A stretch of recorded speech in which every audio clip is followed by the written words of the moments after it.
Hello everyone. Welcome back to my YouTube channel, Chemical Adda. In today's video, we are going to discuss a very important topic from heat transfer operation, called condensation. By the end of this session, you'll clearly understand what is condensation and how it occurs. What are the modes of condensation? What is dropwise condensation? What is filmwise condensation? How does heat transfer differ in both cases? Why do industries prefer filmwise condensation? And some practical examples and applications of condensation. Alright, let's understand this one by one.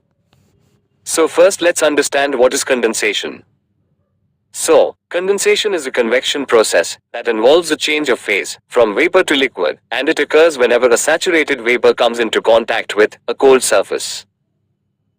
So basically, condensation is a convection heat transfer process in which vapor changes into liquid. And it happens when a saturated vapor comes into contact with a colder surface. During this, the vapor loses its latent heat to the surface, and as a result, it changes phase into liquid. Let's imagine a steam coming in contact with a cold metal wall. So in this case, the vapor gives away its latent heat to the wall, and as a result, it changes phase from vapor to liquid. So in simple words, condensation is a heat transfer process where vapor turns into liquid by losing latent heat to a surface at a lower temperature. The next point about condensation is that condensation is just the reverse of boiling. So as we know, in boiling, heat is supplied and liquid becomes vapor. But in condensation, heat is removed and the vapor becomes liquid. Let's take an example of surface condensers used in thermal power plants. In this case, steam from turbines, which is at low pressure and still saturated, when comes into contact with cold tubes carrying cooling water, the steam loses its heat to the cooling water and condenses into liquid water. And this is extremely important because the condensed water can be reused in the cycle to improve efficiency. But condensation doesn't always happen in the same way. So, depending on whether the condensate wets the surface or not, condensation can happen in two very different modes. So now let's see, what are the modes of condensation? So based on whether the condensate wets the surface or not, condensation can happen in two different modes. The first one is dropwise condensation, and the second one is filmwise condensation. And in both modes, the heat transfer rate is drastically different. Now let's understand both modes in detail. So first, let's understand what is dropwise condensation. So, dropwise condensation is the mode of condensation in which the condensate does not wet the surface and instead forms small liquid droplets on the surface which grow, coalesce, and fall off under gravity. So basically, in dropwise condensation the condensate does not wet the surface and collects in the form of droplets. These droplets grow for a while and then fall from the surface, leaving behind the bare metal surface for further condensation. Let's understand this with the help of this diagram. Imagine a greasy or oily surface that does not allow liquid to spread, which is shown in the figure. If steam condenses on such a surface, it forms tiny droplets instead of spreading out. Then, these droplets grow larger as more vapor condenses. Eventually, gravity pulls the droplets down and they fall off. And as they roll away, they expose a fresh and bare metal surface. And then new condensation can now take place on that bare surface. This process repeats continuously. Droplets form, grow, fall, and expose new surfaces. And therefore, a large portion of the surface is always in direct contact with vapor, hence, heat transfer occurs very efficiently. Then in dropwise condensation, heat transfer coefficients are very high. Because, in dropwise condensation, vapor condenses directly on the bare surface. Since the heat does not have to flow through a film by conduction, there is almost no resistance, which allow heat to flow very quickly and providing high transfer rates. And therefore, the heat transfer coefficient is very high. And in fact, the heat transfer coefficient for dropwise condensation is 4 to 8 times higher than that for filmwise condensation.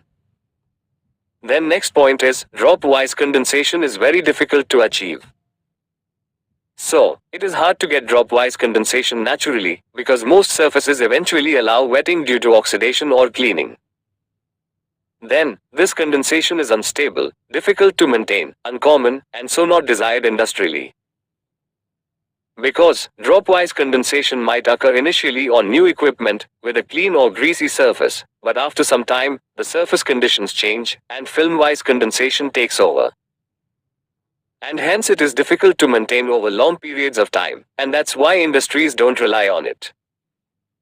Then, methods for predicting the film coefficient in dropwise condensation are not available. So in dropwise condensation, droplet sizes and distribution keep changing. So it is almost impossible to calculate heat transfer accurately. Then, in dropwise condensation, it requires very special surface preparation to prevent wetting, and, sometimes, additives are introduced into the vapor stream to promote dropwise behavior. Now let's understand, what is film-wise condensation? So, film-wise condensation is the mode of condensation, in which the condensate wets the surface completely, and forms a continuous liquid film through which heat must be transferred. So basically, in film-wise condensation, the condensed liquid wets the surface, and forms a continuous film of condensate on the surface, through which heat transfer takes place, and then the condensate liquid film flows down the surface, under the action of gravity. Let's understand this with the help of a diagram. So, imagine smooth, clean uncontaminated surfaces. Due to this clean surface, in film-wise condensation, the condensate does wet the surface. So instead of forming droplets, the condensate spreads out and forms a continuous thin film on the entire surface. And due to this, vapor can no longer condense directly on the metal surface, and it must first condense into this liquid film. And due to this, the heat must then pass through the film to reach the surface. And finally, the condensate film flows downwards under gravity. Then in film-wise condensation, heat transfer coefficients are relatively very low. So, in film-wise condensation, heat must pass through the liquid film, which acts like insulation. This reduces the heat transfer coefficient. Then next point is, film-wise condensation is easily obtainable. So, film-wise condensation occurs naturally on most surfaces, so it is easy to achieve without special treatment. Then next point is, film-wise condensation is stable, easy, reliable, common and so desired industrially. So, film-wise condensation is predictable and stable over time, making it the preferred choice in industrial condensers. Then, methods for predicting the film coefficients for film-wise condensation are available. So, in film-wise condensation, theories like Nusselt's equation give reliable predictions of film coefficients, which help in design calculations. Then, it does not require special treatment or additives. And that's why engineers design condensers based on film-wise condensation. Now, let's see, what are the applications of condensation? So, some important applications of condensation are: the first and most common use of condensation is in distillation, which is an important process in chemical industries. So as we know, at the top of a distillation column, vapor is condensed to form liquid. Then this liquid is then collected as distillate, and part of it is sent back as reflux. And hence condensers are essential for the separation of liquid mixtures.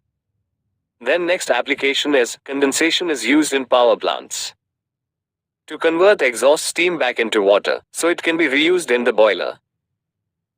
So, in thermal power plants, condensation of exhaust steam in condensers enables water recovery and improves the efficiency of steam turbines.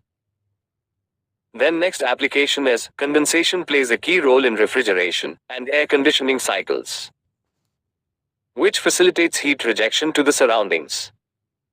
So, in refrigeration and AC, condensation helps to remove heat from the system and maintain cooling. Then next is, condensation is used in desalination plants to turn water vapor back into fresh water for drinking. So, in desalination plants, condensation is used to recover potable water by condensing the vapor obtained during evaporation. Then next is, condensation is also used in chemical and pharmaceutical industries. for processes like solvent recovery and purification. So, in chemical and pharmaceutical industries, condensation is applied in solvent recovery, product purification, and various separation operations.